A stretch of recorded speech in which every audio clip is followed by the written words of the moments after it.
I would like to go for the data protection. And before going to, this is Nizamuddin again from IRC Bangladesh, and I would like to share some good thing on the data protection. So there are two objectives of our session today. So the first objective is the understanding the necessity of data protection and understanding the good practice of the data protection exercises. So what about data protection? So you all know that data protection is a set of strategies and processes that you can easily use to secure your privacy, your integrity of your data, and the availability of your data.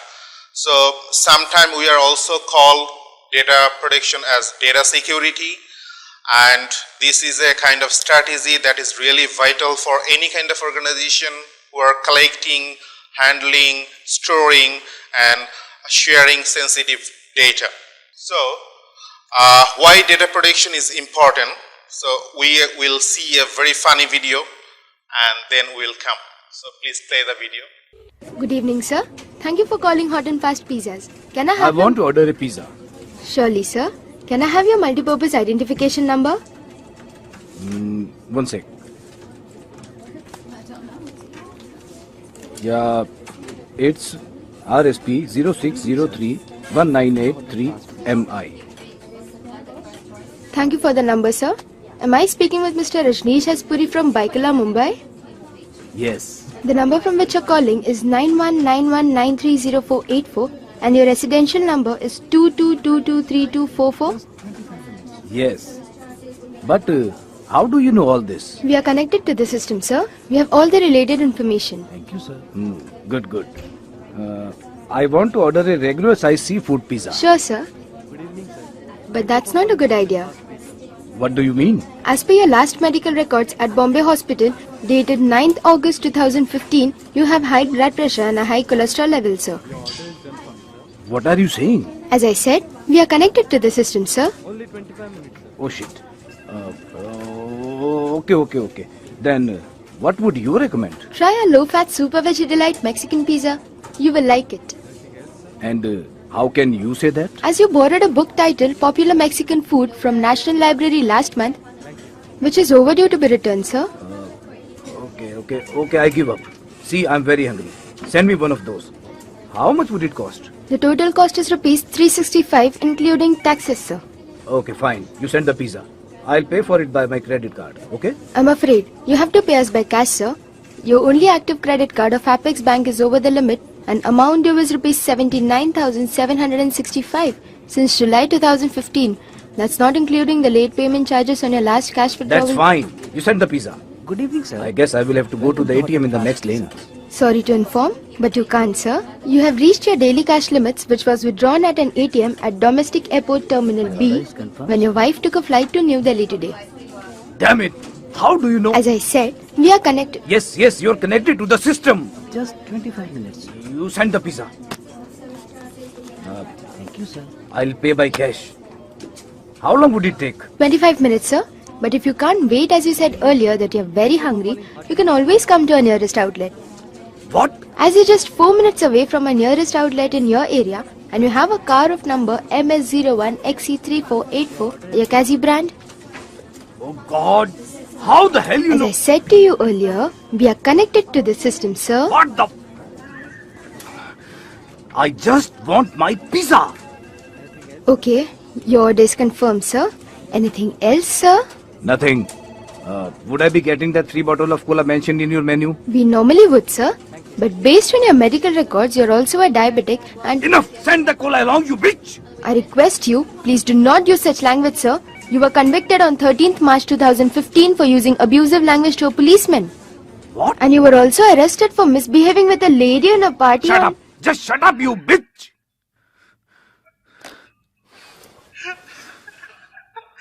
So, guys, why the data privacy is very important, So, this is one of the example.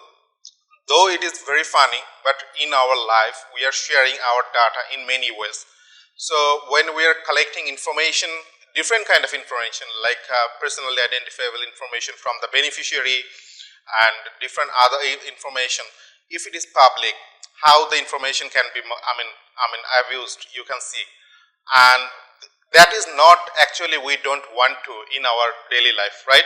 So data privacy or data protection is very, very important in our daily life. So as we know that data protection is very important in our life, so we need to maintain some data protection guidelines.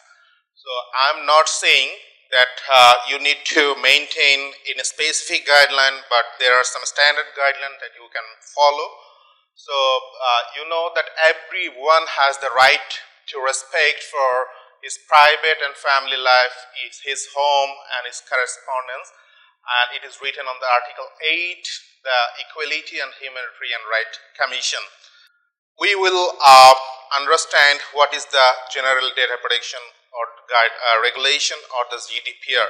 So GDPR is the privacy and the security law to protect individuals and fundamental rights actually based on the data freedom, particularly to their right, the protection of their personal identifiable data.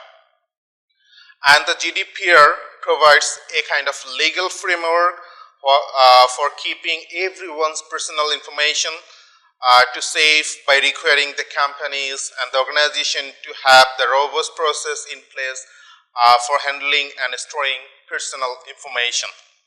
So there are 7 principles. You already answer in the quizzing, right? 7 principles of GDPR. You can say these are the 7 data protection principles as well. So very useful principles. So for first one is the lawfulness, fairness and transparency. So you know that every time when you are using the data, so you need to maintain the data protection policies, principles, so new set of standards you can easily understand that where you need to go sign up and how you can use this data. So before hand over any kind of personal information, please aware of the law, the fairness and the transparency every time. So this principle requires every organization to make the users clear that how this information should be used and how this information should be protected using the personal rights and regulations. And the second one is purpose limitation. So every time we have to limit the purpose for any kind of data. So this principle that we can say like purpose limitation is basically that we are collecting data based on very specific objectives, based on specific needs. We need to specify this kind of purposes, and we have to limit this purpose and the data uses based on the purpose limitation. So these are the second GDPR principle that you can follow in your regular life. So ensuring that the context or the amount of data you are collecting that is processing, that is adequate, relative and limited for intended purpose. And this principle of data minimization is certainly for any organization to help for the effective Howard data for a clear rationale. So data minimization is the third principle of GDPR. And number 4 is data accuracy. So for example, if we are collecting information and if the information is not accurate, is this information should be useful? No, definitely not. So data accuracy is one of the most important principle of GDPR. So every time when we are collecting information, we have to ensure that this data is accurate. Next one is the storage limitation, and definitely we need to also specify the storage and related thing like preceding retention principle. Storage limitation restricts our organization from keeping whole data to identify the periods of times. So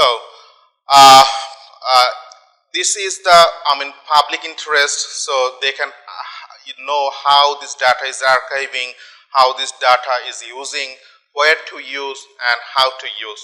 So storage limitation is one of the most important principle of GDPR.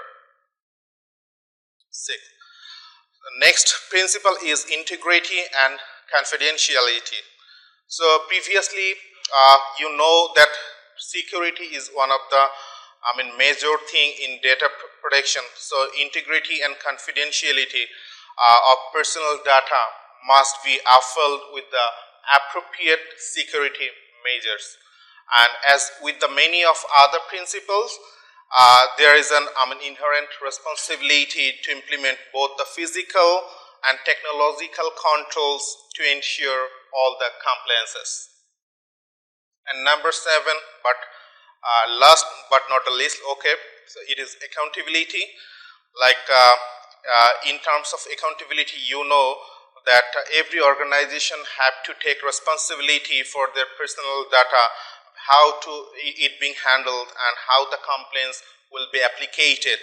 So over this 6 principle, the accountability is one of the major thing that you can share, ensure in your regular data protection uses. Now we will see an example, real life example on how this data protection is works actually.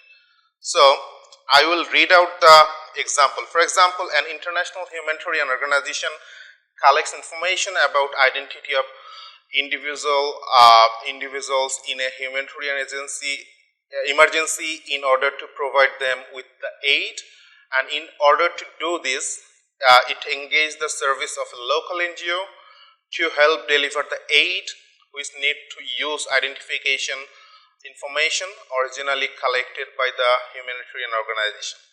So the two organizations signed a contract governing the use of data, and under which the international humanitarian organization has the power to direct how the NGO uses the data, and the NGO commits to respect the data protection safeguards requested by the humanitarian organization. And the NGO has also engaged an IT consulting company in order to perform routine maintenance on its system in which the data are stored. So what do you think?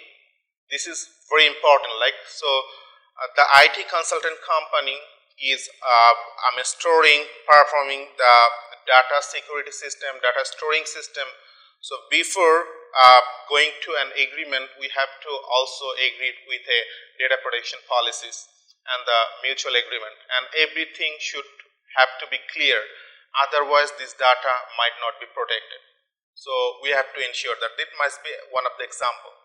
So as the time shows, so we'll go for the next slide please. So what is the best practice of data protection? So we have an intention to understand your best practices as well. I want to take one best practices from any of you can share.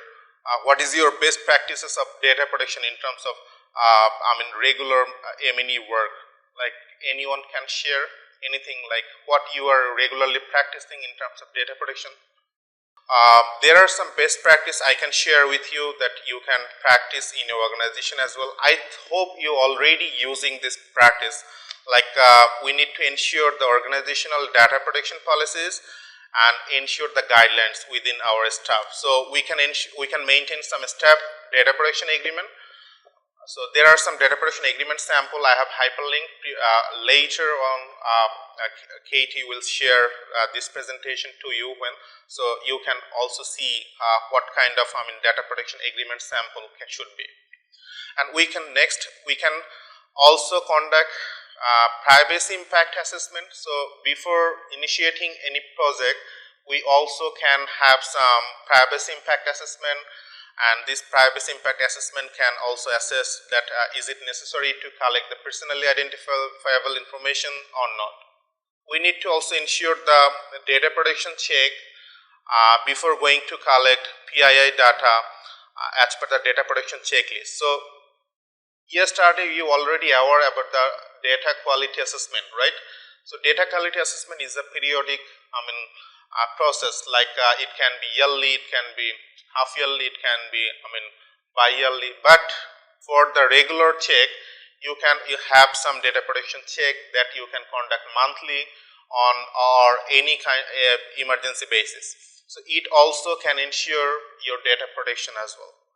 And definitely data quality assessment is one of the great tool, great initiative that is also an initiative to, or the best practice that ensure the data protection as well.